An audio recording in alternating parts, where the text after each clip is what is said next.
This is Adventures in Asymmetric Warfare, fighting AAD vendors. So my name is Will Schrader. I go by the handle Harmjoy. I'm a security researcher and red teamer pen tester for a group called the Adaptive Threat Division for a company called Veris Group LLC. We operate out in Northern Virginia. We do a lot of, private sector and kind of with government stuff like pen testing, assessments, all those kind of things. I'm a co-founder and one of the active developers of the Veil framework. So, and I ask this every single time I talk now, how many people use the Veil framework on a regular basis? Awesome. Our site is veilframework.com. So I co-wrote Veil Evasion, which is kind of the flagship tool that generates AV evading executables, which I'll kind of dive into some of the guts of for this presentation. I wrote Veil Catapult, which is a delivery tool. Veil PowerView, which is a PowerShell situational awareness tool. Veil Pillage, which is a post-exploitation framework that was released at DEF CON. And I also wrote a tool called PowerUp, which is a PowerShell script that helps automate a lot of Windows privilege escalation vectors. I talked at ShmooCon this past year on AV evasion with the Veil framework. I presented there with Christopher Trunzer, who's one of the other main developers. Talked at DEF CON on Pillage, and talked at DerbyCon a few weeks ago with my boss on passing the torch, old school red teaming, new school tactics. So real kind of quick, what I'm going to go over today, I'm going to kind of go over the problem space for antivirus detection and all these types of things. Kind of the initial motivation for Veil evasion and some of the ethical issues surrounding it, some of the flack we got for releasing it, just kind of wanted to let you guys know, like we thought very heavily about these things. We weren't just trying to, arm script kiddies or something like that. Then I'll start diving into some of the approaches. And the general idea with, I'm kind of walk through this talk is, we started from not really knowing what we were doing for AV evasion. We don't claim to have invented most of this stuff or really much of any of it, but for a lot of the obfuscation methods I'm going to go through, I just kind of wanted to walk you guys through our thought process of, okay, this kind of works, this seems more effective, and just kind of trace through the evolution of a lot of the obfuscation methods that are used in Veil evasion.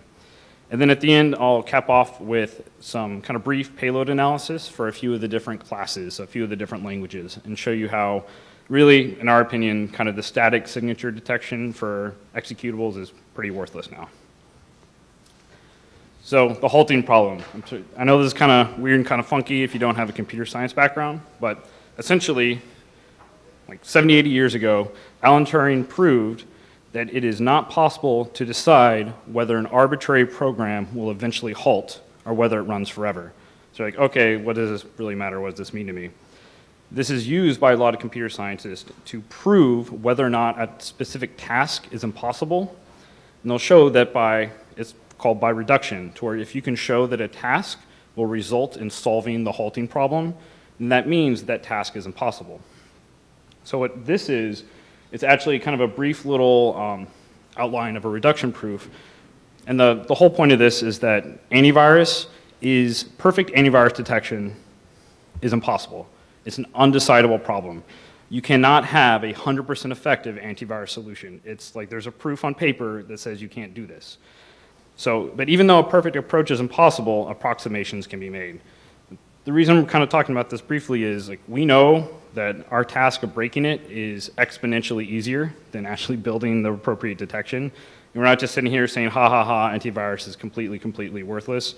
We've been in this problem space for a couple years now, and we know this is a very hard problem. But we still think that there are ways that we can push antivirus vendors to have a bit better detection, a bit better methods, just kind of try to push stuff forward a little bit. So our initial problem, we're pen testers. This is VirusTotal. If you guys don't know what VirusTotal is, just definitely don't submit all your payloads to it all the time, even though people love to do that. We tried to put a disclaimer in Veil evasion of like, if you want this to keep working, try not to submit it to VirusTotal. People still do anyways. But this is a stock interpreter stager. I think this is about a year old or so. The issue is that these stock stagers around 2009 or so started getting picked up by antivirus. And the way the MSF Venom, the EXE generators will work is they'll use these stock templates that they have, which you can change if you want to. And they'll throw like some shellcode in after it's generated, and it'll inject it in memory, and off you go.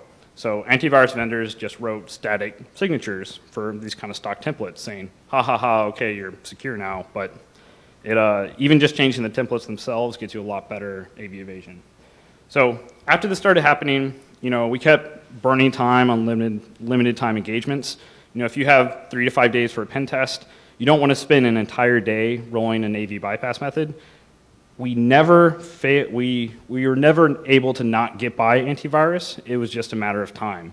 So in our opinion, for our engagements, if we wanted to demonstrate as much value as we could to a client, saying, oh, okay, we spent this entire day trying to bypass your AV, if we could kind of weaponize that or script it up or automate it, we can spend a lot more time. We can spend that that full day of work actually showing impact to the client and kind of push stuff forward.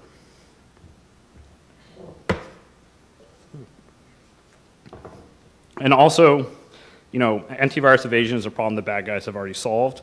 So we're not releasing, like method ODE or something like that or some crazy stuff. Like all this stuff is public and out there. The fact that it works, it still works extremely well, even though this project's been out for almost 2 years, is kind of sad. But and also, all of our initial efforts when we started researching this stuff 2 years ago drew from previous work. We don't claim to have invented any of this kind of stuff. We didn't invent using Python to inject shellcode. We didn't invent using PowerShell to inject shellcode. We didn't invent, writing pure interpreter stagers. I'm going to try to cite all the kind of the prior work along the way. So specifically, the first kind of public resource to talk about using Python to inject shellcode, which was kind of the first method we stumbled upon, was a post by Mark Baggett, worked for SANS, saying tips for evading antivirus during pen testing.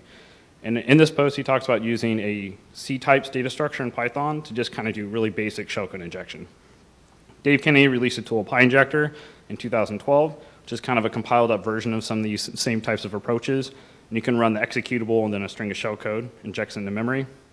And we actually ended up drawing mostly from, I know I'm going to mispronounce this, Debashish Mendel's execute shellcode using Python. And this post talks about kind of the standard pattern where you use virtual alloc to allocate a chunk of memory, use create thread to, virtual alloc to create a chunk of memory, use some other methods to move shellcode into that memory, use create thread to kick off execution for all of that, so it just kind of goes, and use wait for single object to wait for that shellcode to finish execution.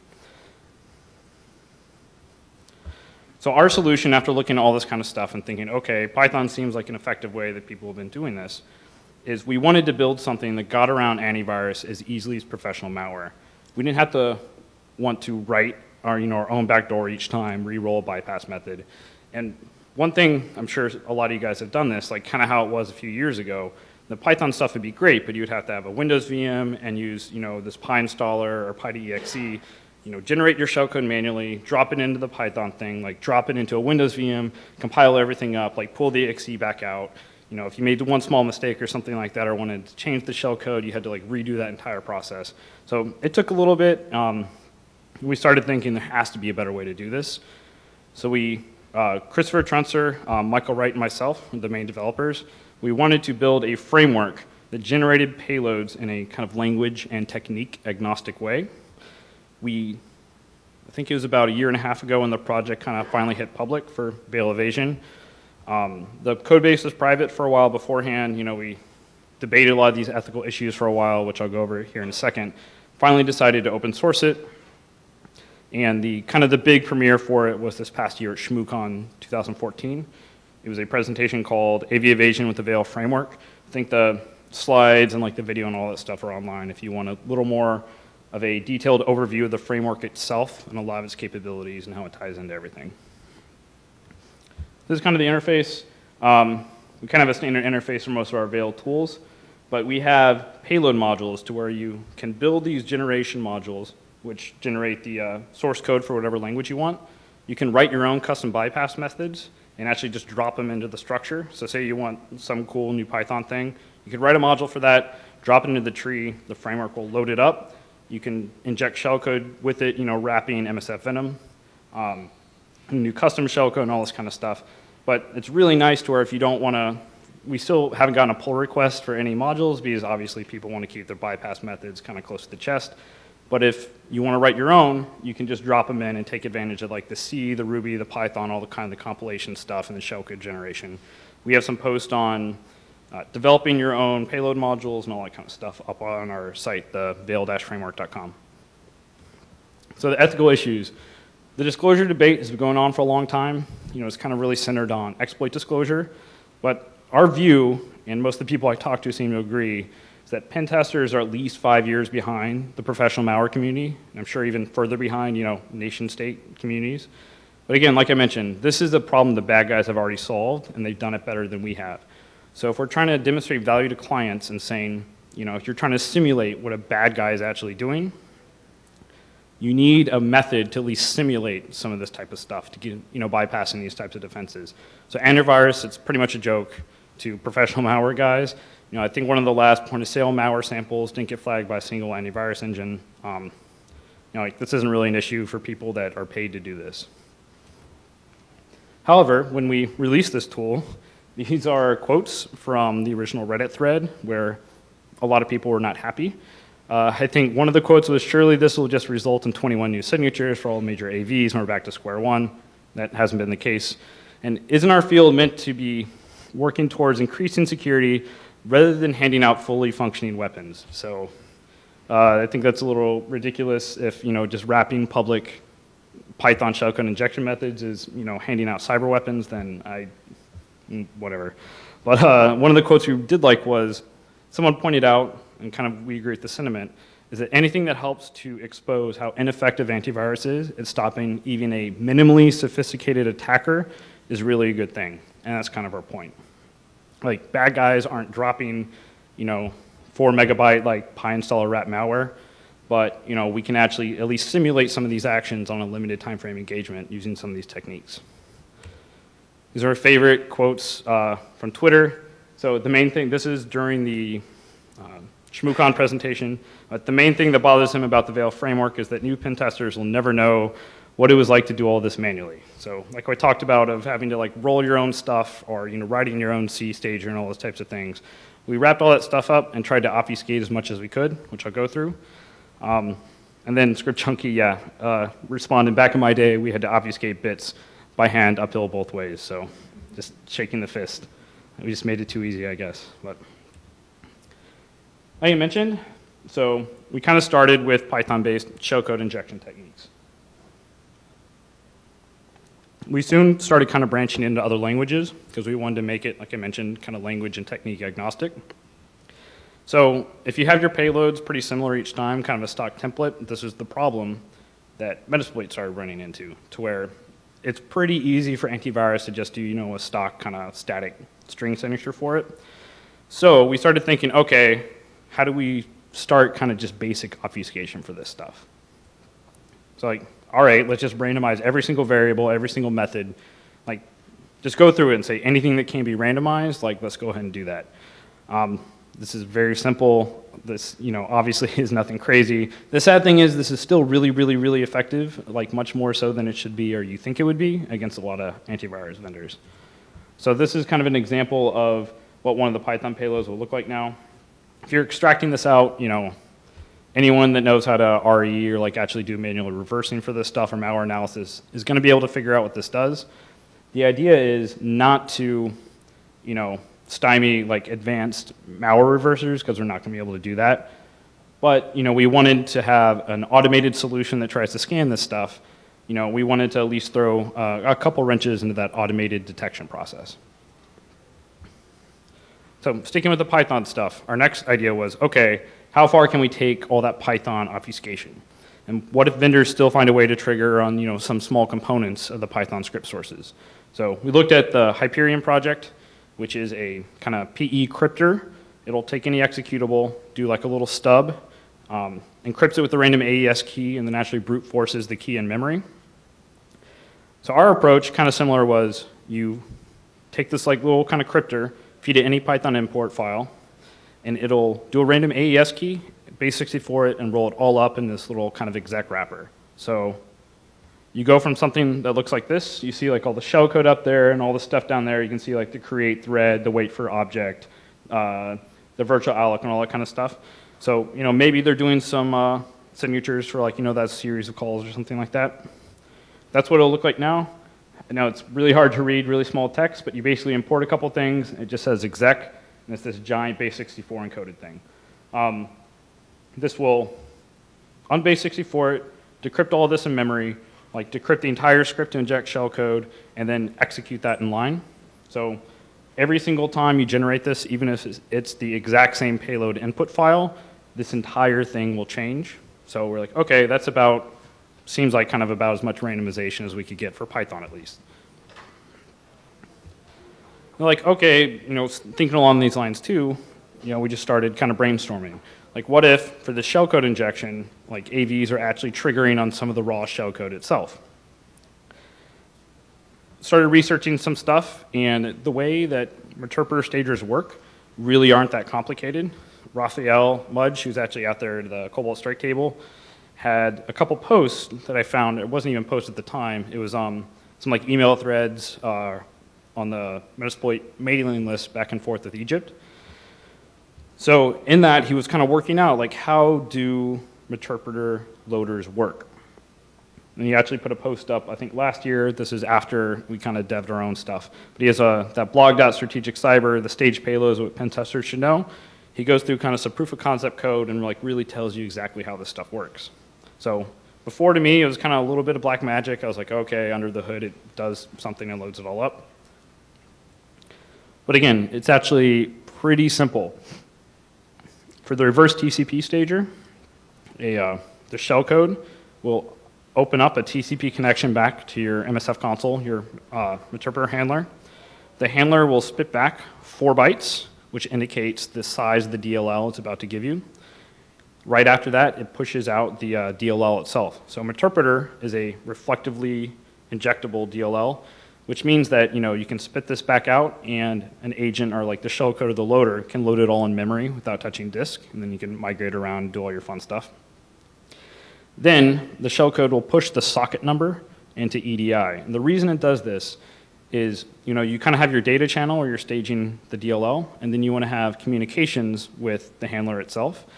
So this basically saves off the socket number and uses that same channel for communications. So you open up a socket to download everything, and you can keep using that same connection to do all your like C2. It does like a SSL negotiation, I believe, underneath the hood, and then you do all your commands and stuff. And execution is past the DLL just like you would with shellcode injection. You do the void pointer casting, the virtual alloc pattern I talked about, all those kind of things. So the reverse HTTP handler or HTTPS handler are even easier. You don't have to worry about the socket number because it's asynchronous. You just connect to the handler, you get a big blob of data, which is a DLL, and you inject that into memory, and then it just takes care of its execution. So we started writing these pure stagers for the framework. It's kind of an interesting approach, and then once we kind of figured out what those stagers were, we started translating them into different languages. So we have several stagers available in the framework right now. We reverse TCP, HTTP, and HTTPS all in Python. And again, because this is all modular, you can use like that little crypter, you can use any of the options. We have things for Python to have like kill dates, additional obfuscation, your shellcode injection methods. We can also do like heap alloc for injection instead of virtual alloc, things like that. We have a few versions of some C obfuscated ones, and I'll go over the C obfuscation in a little more depth here in just a bit. But we have reverse TCP and reverse HTTP, and we also have service versions of those. What's nice with those is you can actually PS exec with them. So they respond to the service control handler. You can generate these with Veil Evasion and then plug them into PS exec for Metasploit and just have them work. So these have been pretty effective, we found. It's a lot harder to write malware in C because it's easier for AV vendors to detect it. Sorry, it's a lot harder to write really good evasive malware in C as far as all this obfuscation goes, because Python or any other kind of interpreted language, you have standard ways that it's all packaged up, and then you have the only malicious part is like the little script that's kind of compressed up. So it's a little easier to write stuff for that, we feel, which is why that's been a lot more effective for 2 or 3 years. Because AV vendors can't just flag on the little loader at the front, because that would block a lot of legitimate projects as well. So we did some reasonable obfuscation for the C stuff, and then did the service versions. There's also actually some Cortana scripts that will let you plug Veil Evasion into Armitage or Cobalt Strike, kind of generate this stuff transparently in the background, so every time you PS exec, it'll choose one of the C service ones, like substitute it in and do all that. So this kind of helped our workflow. Also, we branched into C#, And something that I didn't mention, all the languages that we have in the framework, we want to compile on Kali Linux, but work on Windows boxes. So we don't want to have multiple VMs and do all those kind of things. So everything we've released will compile up a Windows exe all on Kali, kind of as a monolithic attack platform, and then you can just drop them and they'll run on Windows.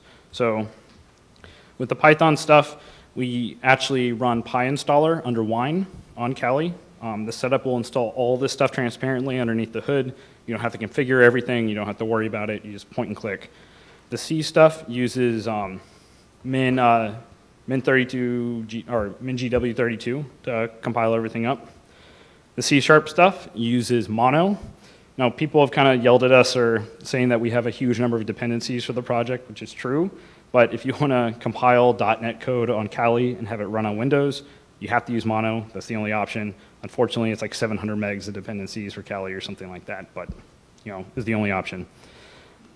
We have some PowerShell stuff, also the shellcode injectors, as well as these pure stagers. And we now have Ruby, which I'll go over here a little bit more. That was released about a few weeks ago, about a month ago.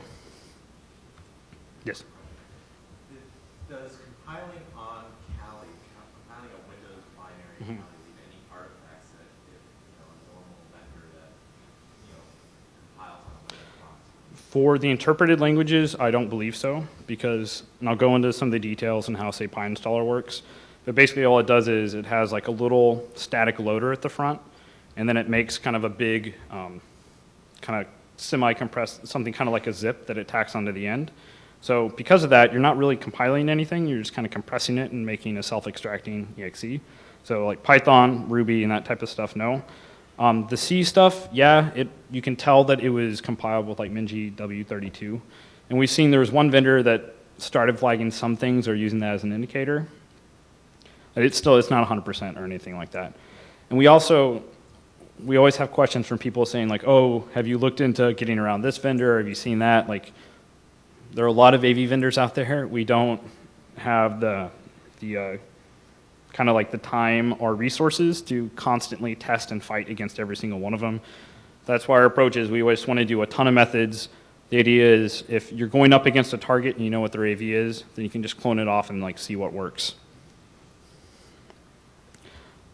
Cool. So, like I mentioned, for some of the C stuff, variable obfuscation really doesn't do as much for a properly compiled language. It can help for an interpreted language. It's a little harder for C. So we're like, okay, how can we go about this, really basic obfuscation? So again, this is nothing crazy. Malware's been doing this for a long time. I did not invent obfuscating C code, but our kind of slightly more advanced or intensive obfuscation for C involves kind of our interpretation of a method knot. So the idea is you want a lot of methods interspersed throughout the code that don't do anything functional for the program. They just kind of waste space and complicate the call tree. So you have a lot of these methods, you kind of nest all of them. Our approach, I think I did this in about an afternoon, was malloc a whole lot of C strings and have a whole bunch of nested like string processing functions, and then spit these out in randomized places throughout the code, like in between the virtual alloc and in between the create thread. A lot of times AV vendors like to say, okay, you're doing these two calls right next to each other, allocating memory and then moving data into it and then creating a thread. A lot of stagers and loaders from malware do that. So if you intersperse kind of new data and processing in between those specific calls, that seems to be really effective. So this is what all the C methods, or the C stagers and stuff, in Veil actually do right now.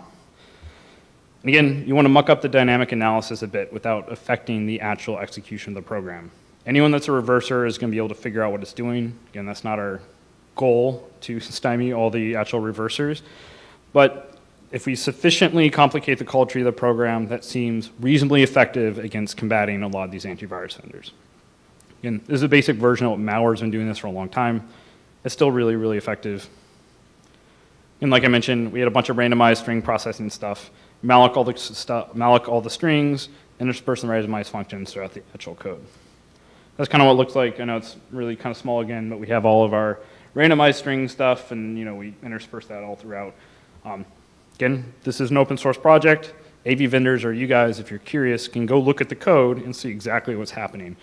whenever we generate an executable, we also always give you the source file and the compiled version of the file.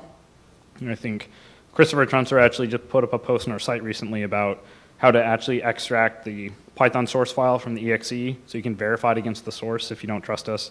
We promise we're not backdooring the backdoors or whatever, but some people are paranoid. No. So the next thought was, okay, if some AV vendors, what happens if they're actually triggering on that little PyInstaller loader? Like I mentioned, it's this little exe. It's static, so every PyInstaller binary is going to have the same little loader. It creates this C archive data type. It compresses a minimal Python environment into it, sticks at the end of that exe. So when it runs, it extracts that all to disk temporarily, invokes your script file, and kind of off you go. So we started thinking, okay, what if we made an obfuscated version of the PyInstaller loader? So built that last year, presented at BSides Boston this past spring. It's called PyInstaller. The source code's been integrated into Veil Evasion. So it's an option whenever you do Python. You can say PyInstaller, which is the default, or this PyInstaller option, which will generate completely randomized source files for the little loader at the front. Generate all that stuff, compile everything up, move it in transparently. So end result is every single time that little obfuscated loader in the PyInstaller binary is going to be as randomized as we felt we could reasonably make it. And that was integrated into all the Python payloads this past May. So again, obfuscated code, sorry, I'm repeating myself, I guess, associated with the PyInstaller launcher generated. MinGW32 is used to compile everything. Again, all on Kali. It's copied in, a randomized Windows icon is chosen, all that kind of stuff. There's a blog post on my blog that kind of goes into some more detail about the specifics of that if you're interested, or the BSides Boston presentation. So the next thing, one of the things we realized was any language you have that has a foreign function interface and or has access to a foreign function interface, you can use to inject shellcode or write interpreter stagers. And it'd be really nice, okay, we want all this stuff to work on Kali, just like we mentioned. So we had C with obfuscation, C# with .NET, and Mono, PowerShell, it's great. We started looking into Ruby, and it does have a foreign function interface, 132 API, so this little gem. It means we can, write our pure stagers. And Ruby also kind of has an analog of PyInstaller called Akra, which is one-click Ruby application. And nicely, we were able to get all this running on Kali. So just like all the little Python injection stuff, there's everything equivalent for Ruby at this point. This is a little stock template for Ruby shellcode injection. It's only a handful of lines. You kind of declare the functions and do that same pattern for, there's your shellcode, you have your virtual alloc, your move memory, your create thread, your single object. So, and here, so in Veil Evasion, there's a couple of Ruby payloads now. There's a shellcode injector and a pure verse TCP stager. It'll compile it all up in the background, spit out the exe that works on Windows. Again, you don't have to set anything up. You run the setup file, it installs all the dependencies, it does everything under wine, does all that. About a month ago or so, these were released, the shellcode flat, basic kind of shellcode injection is how we separate it. We go by language, technique, and then specific approach. The Ruby shellcode inject flat, Ruby interpreter versus TCP, everything compiled to a self-extracting exe. So this is pretty new. We think it's neat. I hadn't seen, there might be some public stuff out there. We hadn't seen a lot of resources on Ruby stuff at the moment. So the other thing we released last month was, kind of this idea for a .NET kind of crypter. Because C# and VB code is compiled, not interpreted, you can't really build a little dynamic obfuscator like what we did for Python. But .NET has this really interesting feature called reflection. And this is kind of quoting from the MSDN stuff. You can use reflection to create type instances at runtime and to invoke and access them. Basically what this means is you can kind of manipulate components of certain structures and things like that in memory, in real time in a C# program or a .NET program. The end result is if you have a byte array of raw bytes of a .NET binary, so it can be VB, it can be C# or anything, you can run that entire thing, that executable, you can run that all in memory with 3 lines of .NET using reflection. So it doesn't matter how you get these bytes to that byte array. You can download it from a third party like a dropper. We have an option to where it obfuscates it in a base 64 string in memory. So after you decode that and you get that little array of bytes, you just say assembly load. You set the entry point to be the beginning of it, and then you just do this invoke, and it just starts running. So this is kind of like reflective DLL injection, but it works for any .NET compiled binary. So we released this thing called a cryptor called Aria, which into the framework, it's an option for all the C# payloads now, to where it'll read in all the bytes, or so a payload binary, a regular one for C# or whatnot is generated. It compiles it up, and then it reads in all the raw bytes, base64 encodes everything, does a random substitution cipher on it, and then builds a little launcher that decodes the raw data, injects it all into memory using reflection. So that's kind of just a little overhead up there. Then we have, all that kind of randomized string and everything like that. That's the actual executable that injects all your shellcode. Again, as a proof of concept, you can have this kind of obfuscated in memory. It's really easy. You can do a couple lines, just a couple lines to say, download this blob from, a web server and just inject it. So you can essentially have like a stage 1 loader in .NET in like 5 or 6 lines or something like that. So this is actually something that bad guys actually do. So I think one of the AP, it might have been Putter Panda, I think, did some kind of like stage 1 loading with reflection .NET stuff. And then they had their kind of stage 2 malware stuff loaded up purely in .NET and kind of went in. So it's we're trying to, again, simulate that kind of stuff. We're not claiming we did it better than any of those guys, but kind of approximate some of these techniques. Cool. So I'm going to go over a little bit of the payload analysis of a couple of the families and then wrap up and take some questions. So SSDeep is a very kind of basic static analysis tool for malware. It's a fuzzy hashing comparison tool. So the other word for this, the nice official word, is context-triggered piecewise hashes. So it does this thing from the man page saying it can match inputs that have homologies. So it's this biology term. It's a fancy way of saying, can we measure the degree of shared ancestry between 2 bits of data? So if you have 2 executables, this will kind of it'll break it all up into components, do like hashes of a lot of the small components, and then do a comparison and give you a score, saying how much of these code bases are similar from like a static kind of standpoint. I'm not a reverser. I asked some like kind of reversing friends saying like, is there a really easy tool I can use to just compare some of these malware families? And they said for triage, a lot of times they'll use this in that kind of stage 1 triage, spit a whole bunch of samples through it and kind of say, okay, if it scores at least like an 85 or a 90, then they're probably kind of the same payload family. They have most of the same kind of ancestral code base.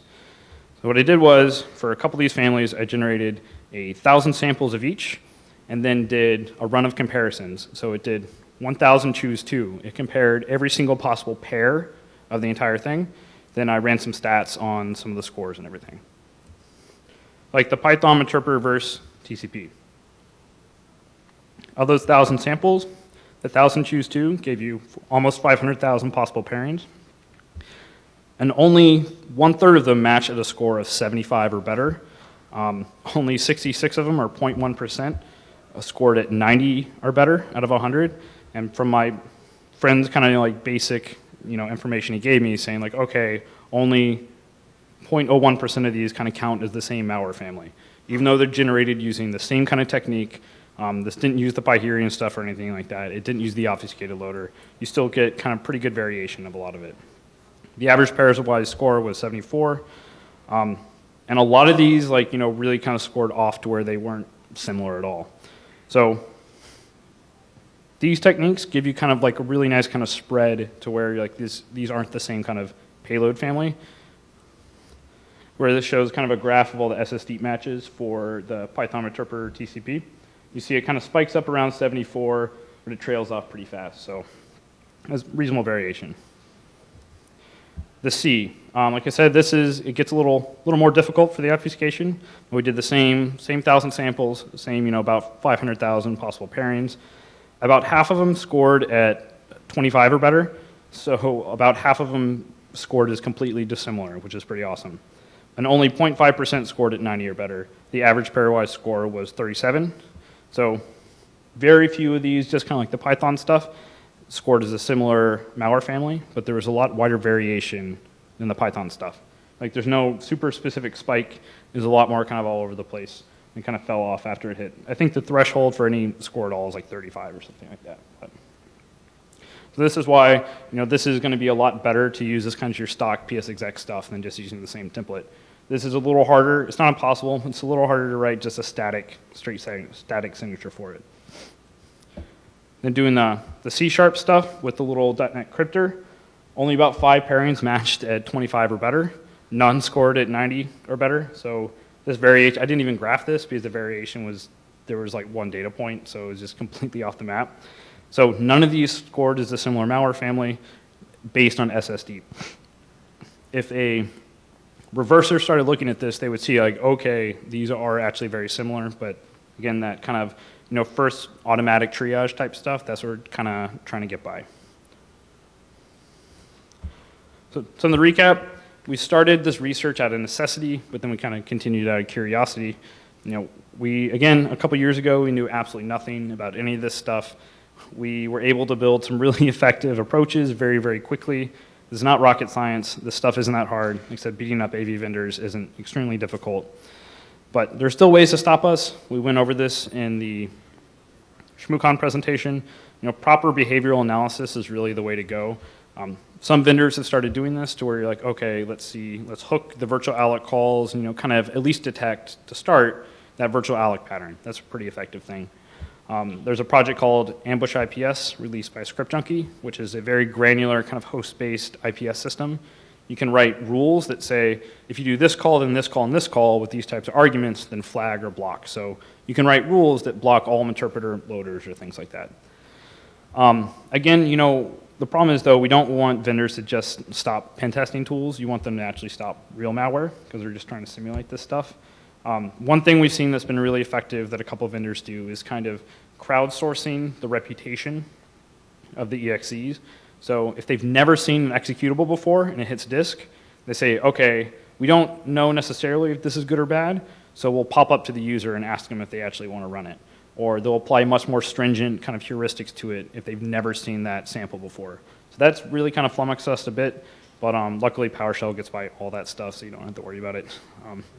And it's still kind of interesting. That's at least, they're thinking in a different way besides just static signatures, so that's really a really awesome approach that we would encourage the vendors to kind of move towards.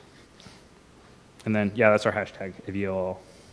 So that's it. I know it was a little short. If you guys have any questions, always feel free. I'm on Twitter or my email.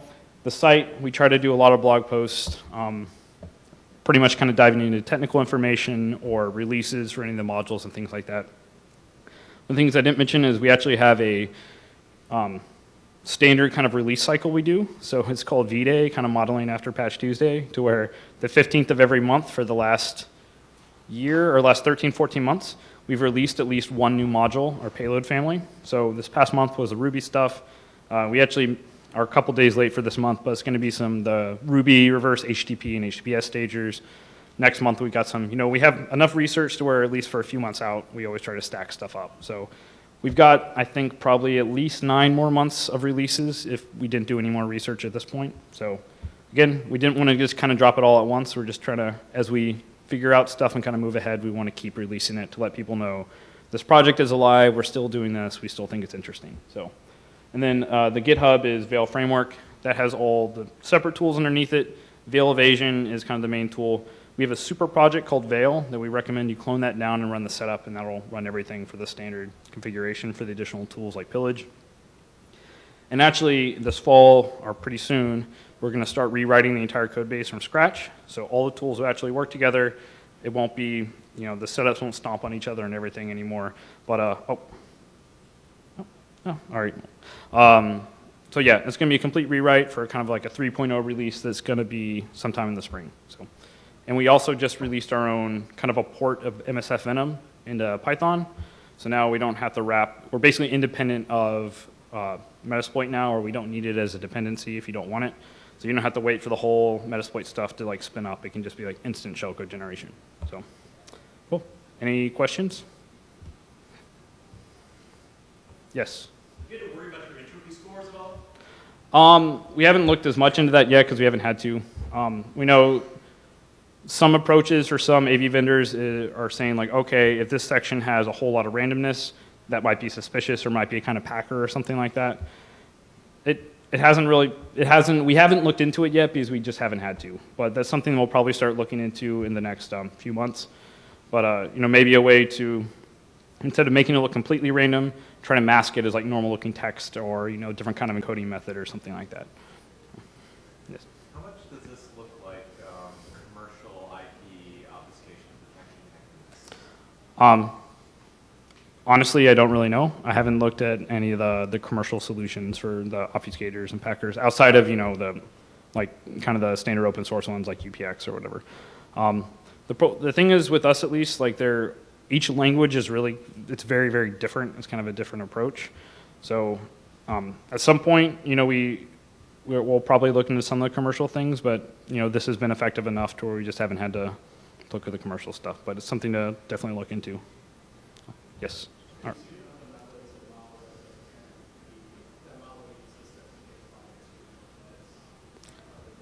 Sorry, could you repeat the question?